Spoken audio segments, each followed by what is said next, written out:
This is the translation of Ecce Romani, Book 3, Chapter 65, lines 13 to 24. Pliny has just been talking about what he's done with some of the people who said that they had been Christians. We're going to start here with alii, others. Others named by a spy or by an informant said that they were Christians and soon denied it. This next part, fuises, notice that it starts with an infinitive. We're gonna continue with ecce. We're going to continue an indirect statement here. They said that indeed, quidem, indeed they had been, but decisse they had stopped. Certain, this ante right here is going to, these antes are both going to be adverbs. Certain ones 3 years before, certain ones more years before, non nemo, and not no one even 20 years before.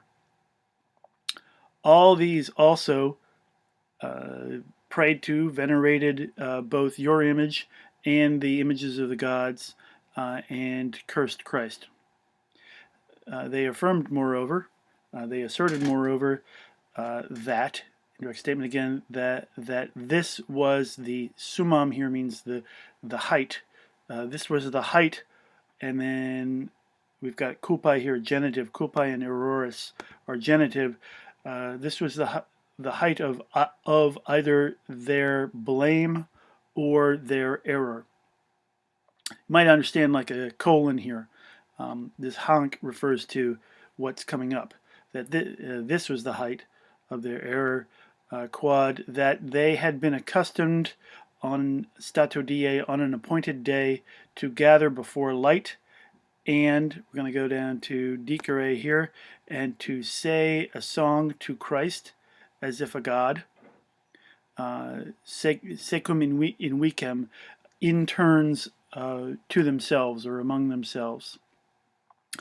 And obstringere, another infinitive here, and to bind themselves sacramento, in an oath, not in aliquod scelus, not in some crime, but not to commit fraud, not to commit robbery, not to commit adultery.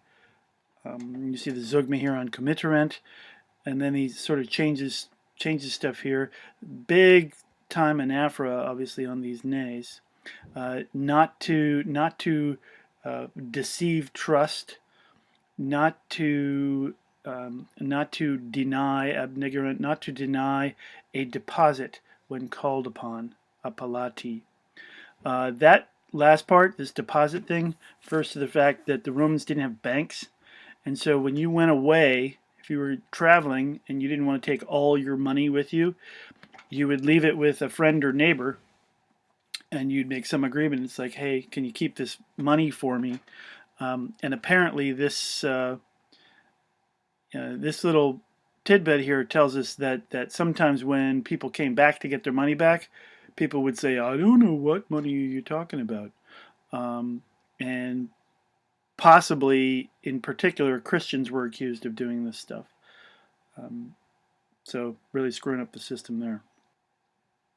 We're putting in the they said in this next sentence. They said that when these things were done, the custom was for them, this sibi is dative of possession. They had the custom of departing, discadendi, gerund there, of departing, and coeindi, going together. Again, gerundive phrase now, the ad capiendum, for the purpose of taking food, tamen, however, innocent and unharmful. Remember that the Christians were accused of cannibalism and stuff like that, eating the body and blood of Christ and all that kind of stuff. They said again that they ceased to do this thing post after my edict, quo, in which I had forbidden the hetairai to be. Hetairai were sort of secret groups, societies. They didn't even really have to be that secret. They had to Even fire departments, apparently, in Pliny's time, were illegal because these groups caused a lot of trouble and unrest. So I had forbidden these groups to be. Secundum here is a preposition following your order, and the tua, of course, is the emperor. Because of this, I believed, credidi, I believed that it was more necessary to seek quaerere. We go all the way to the end to seek. We're going to stop right here. To seek what was true. This et is an even through torture, from two slave women who, Dike Banter, were said to be ministri. Uh, it looks like ministers, like a religious minister. The book has a note that this actually is related to the word for servant, actually.